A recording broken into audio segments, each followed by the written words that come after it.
Bismillahirrahmanirrahim. Assalamualaikum warahmatullahi wabarakatuh. Anak-anak yang Cikgu Zee sayangi, semoga anak-anak sentiasa berada dalam keadaan yang gembira, bahagia, ceria bersama keluarga. Alhamdulillah, hari ini kita dapat sekali lagi berjumpa dalam slot counselling. Okey, cuba anak-anak lihat dalam skrin yang telah Cikgu Zee kongsikan ini. Gambar apakah itu? Tentu anak nak tahu kan gambar apa? Ini adalah gambar sebuah jam. Di mana di setiap rumah pasti ada jam. Betul tak anak-anak? Okey, seterusnya anak-anak. Cikgu Zee kongsikan daripada surah Al-As ayat 1 hingga 3. Maksudnya, demi masa sesungguhnya manusia itu dalam kerugian kecuali orang-orang yang beriman dan beramal soleh, dan mereka pula berpesan-pesan dengan kebenaran serta berpesan-pesan dengan sabar. Sebenarnya dalam Al-Quran banyak anak-anak menceritakan tentang masa. Okay, bagaimana masa itu diuruskan, bagaimana masa itu harus dilakukan dengan baik, harus digunakan dengan sebaik mungkin. Okey anak-anak. Kalau ada ungkapan ya anak-anak mengatakan masa itu emas. Okey, bagaimana bernilainya masa itu seperti emas kan? Bagaimana mahalnya kan? Tetapi kalau emas hilang kita boleh ganti, itu tak anak-anak. Tetapi masa kalau hilang bolehkah kita ganti semula? Tentu tidak boleh kan anak-anak. Maksudnya di sini betapa bernilainya masa itu. Sebab apa? Sebab masa tidak boleh kita undur ke belakang. Masa yang telah berlalu semalam kita tak boleh kembali semula. Bukan seperti Doraemon ya anak-anak . Kalau Doraemon boleh masuk dalam poket dia kan. Tapi kita ni manusia. Jadi manusia haruslah sentiasa mengejar masa yang ada. Okay, masa bergerak begitu pantas. Okay, anak-anak. Daripada surah ini anak-anak menunjukkan kepada kita bahawa masa itu sangatlah penting kan. Betapa ruginya mereka orang-orang mukmin ini tidak dapat menguruskan masa dengan baik. Kerana dengan masa yang ada inilah kita lakukan kebaikan, kita lakukan kebajikan, bukan hanya kepada diri kita sahaja tetapi juga kepada orang yang berada di sekeliling kita. Okey, seterusnya anak-anak. Okay, inilah tajuk kita pada hari ini, iaitu masa. Anak tahun 1 tentu dapat eja kan? M-A, S-I-S-A. Masa. Okey, anak tahun 1 boleh dengar apa yang Cikgu Zee ingin sampaikan pada hari ini anak-anak. Okey, masa yang diberi, ada manusia dia dapat uruskan masa memang perfect lah kan, memang baik. Daripada pagi dia bangun sampai ke malam hari, memang bagus masanya dia atur dan diuruskan dengan baik. Allah SWT bagi masa sama kan pada setiap orang, 24 jam satu hari satu malam kan. Tak ada siapa pun yang dapat masa dia kurang atau tak ada siapa pun yang dapat masa dia lebih daripada 24 jam. Sebab tu kita kena sentiasa doa. Kita sentiasa berdoa kepada Allah SWT. Sebabnya Allah SWT yang memegang hati kita. Ya Allah, ya Tuhanku, janganlah engkau membolak-balikkan hatiku. Okey, maksudnya di sini kita gunakan masa dengan baik, dengan potensi yang baik, menggunakan masa dengan sebaik mungkin. Janganlah engkau membolak-balikkan hatiku dengan perkara-perkara yang tidak berfaedah, perkara-perkara yang tidak memberi manfaat kepada kita. Rugi kan? Allah bagi masa pada kita tapi kita gunakan masa, kita lalaikan dengan masa tu. Sebab apa? Sebab masalah masa yang menguntungkan tu banyak faedah kepada manusia itu sendiri. Okay. Kita kena uruskan masa dengan sebaik mungkin. Masa dengan kesan. Okay. Masa adalah sebuah kehidupan dan kehidupan adalah masa yang dia habiskan bermula pada saat kelahiran sehinggalah ke saat kematian. Asy-Syahid Hasan Al-Banna di sini bermakna kita perlu uruskan masa dengan baik. Kita perlu uruskan masa dengan kita merasa puas hati dengan apa yang telah kita lakukan sehari-hari. Pengurusan masa yang berkesan merupakan ciri yang sangat penting di dalam gaya hidup yang sihat. Jadi kita kena uruskan masa dengan pelbagai kaedah ataupun pelbagai teknik dalam kita merancang jadual yang sesuai dan tepat, dalam kita bantu diri kita untuk memperkasakan lagi penggunaan masa yang ada. Pengurusan masa yang bijak ni adalah menunjukkan bahawa kita betul-betul bertanggungjawab untuk menjadikan masa yang ada itu lebih berkualiti. Okey anak-anak.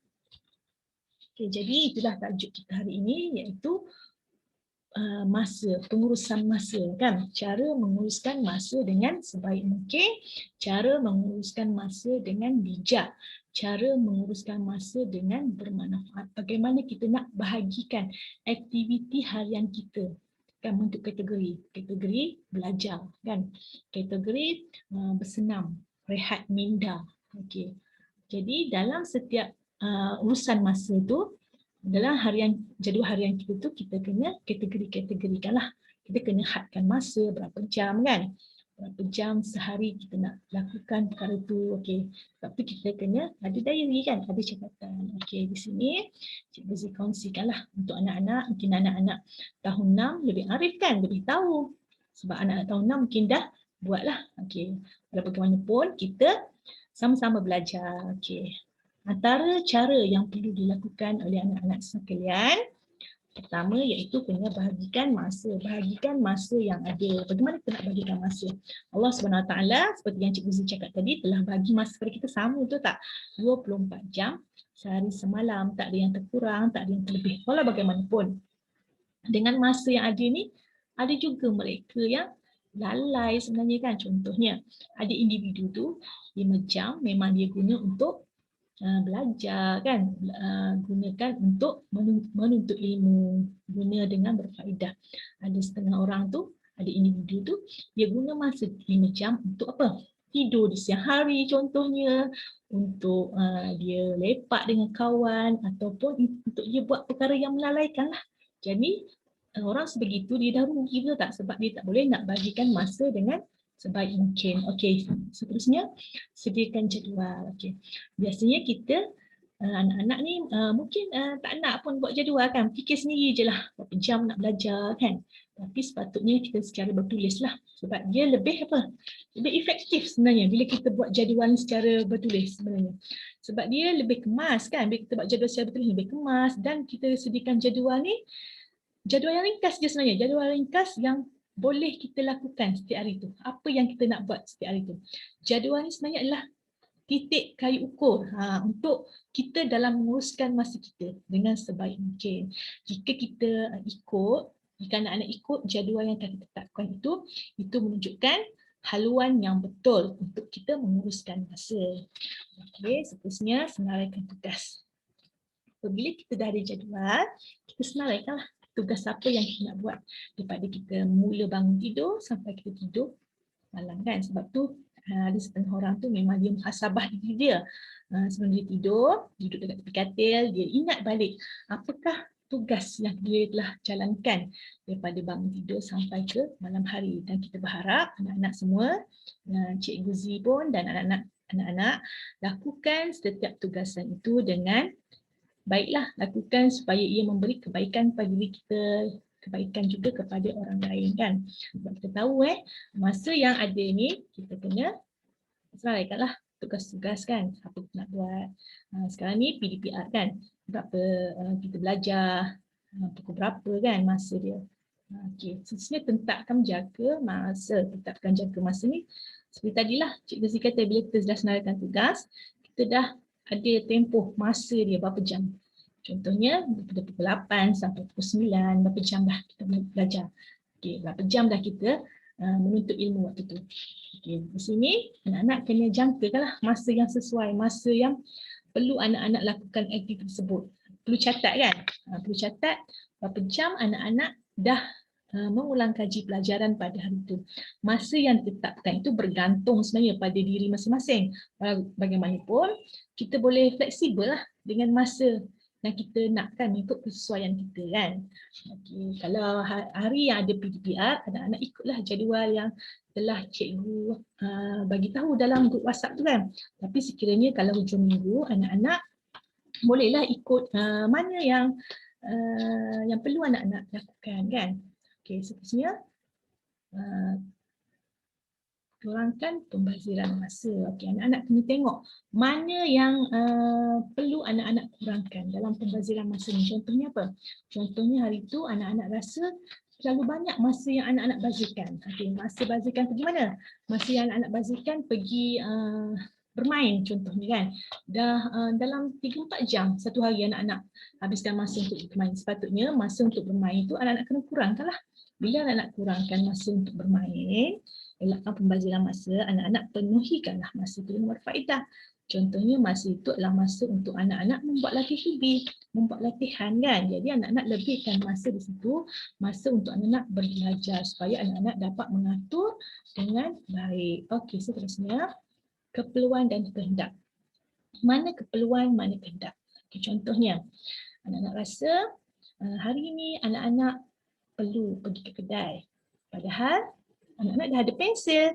Saja je anak-anak pergi DIY ni. Sajalah nak jumpa kawan ke, jumpa kat DIY ke. Itu adakah itu keperluan atau kehendak? Itu sebenarnya kehendak. Keperluan waktu tu untuk belajar sebab anak-anak tahu waktu PDPR ni daripada pagi sampai jam 2 atau jam 12 masa untuk anak-anak berada di rumah. Bukannya masa untuk anak-anak pergi jumpa kawan kat DIY ke atau macam-macam lah kan. Jadi kehendak anak-anak boleh buat selepas keperluan anak-anak dipenuhi. Seterusnya multi-purpose. Apa itu multi-purpose? Maksudnya anak-anak boleh buat dua perkara dalam satu masa tu. Contohnya, apabila ibu anak-anak suruh anak-anak memasak ke, bantu masak ke, menyiram pokok bunga ke di waktu petang, dalam masa yang sama anak-anak boleh cuba untuk mengingat kembali ataupun flashback semula, remindkan diri, nota kan, ada nota kat tangan masa tengah siram pokok tu. Maksudnya di situ anak-anak telah memanfaatkan masa yang ada, memanfaatkan masa yang berfaedah. Ataupun contohnya masa anak-anak sedang menunggu kawan nak bermain kan, anak-anak bawa buku, nak tunggu dia siap tu baca buku sekejap. Okey, jadi itu adalah masa yang anak-anak gunakan dengan penuh baik, dengan penuh bermanfaat. Keutamaan di sini, keutamaan setiap apa yang kita lakukan sebenarnya kita perlu dahulukan perkara mana yang penting berbanding perkara yang kurang penting. Walaupun sebenarnya semua perkara itu penting sebenarnya dalam senarai keperluan kita, tetapi kita masih boleh memilih mana satu perkara yang perlu didahulukan, mana satu perkara yang boleh kita kemudiankan dalam jadual bertugas tu, dalam jadual tugasan yang telah kita buat tu. Okey, seterusnya anak-anak, slide terakhirlah yang Cikgu Zee kongsikan. Okay, sabda Rasulullah SAW. Sesungguhnya Allah Subhanahu Wa Taala menyukai apabila seseorang kamu bekerja dan melakukan pekerjaan itu dengan tekun. Okey, dalam konteks ini kita hendaklah bersungguh-sungguh melakukan suatu pekerjaan itu agar masa yang digunakan itu dapat dimanfaatkan dengan sebaik-baiknya. Kita tawan masa, jangan pula masa yang tawan kita. Ramai sebenarnya di kalangan manusia di luar sana, dia tahu sebenarnya kepentingan masa, tetapi mereka buta, mereka tak tahu bagaimana cara untuk menguruskan masa dengan sebaik mungkin. Bagaimana untuk menguruskan masa supaya masa itu dapat memberi kebaikan kepada dirinya. Sebab kita tahu segala kebaikan yang kita buat itu adalah pahala untuk diri kita. Dan kita juga tahu bahawa dalam riwayat Al-Bukhari, manusia sebenarnya ada dua nikmat yang manusia sangat-sangat lupa, iaitu nikmat apa? Nikmat sihat, masa sihat kan? Nikmat sihat dan nikmat masa lapang. Jadi itu sajalah perkongsian Cikgu Zee pada hari ini. Cikgu Zee berharap apa yang telah Cikgu Zee kongsikan pada hari ini dapat memberi manfaat kepada semua anak-anak di luar sana. Okey, itu sajalah. Sekian, terima kasih. Assalamualaikum warahmatullahi wabarakatuh. Kita jumpa lagi di waktu lain, insya-Allah. Assalamualaikum.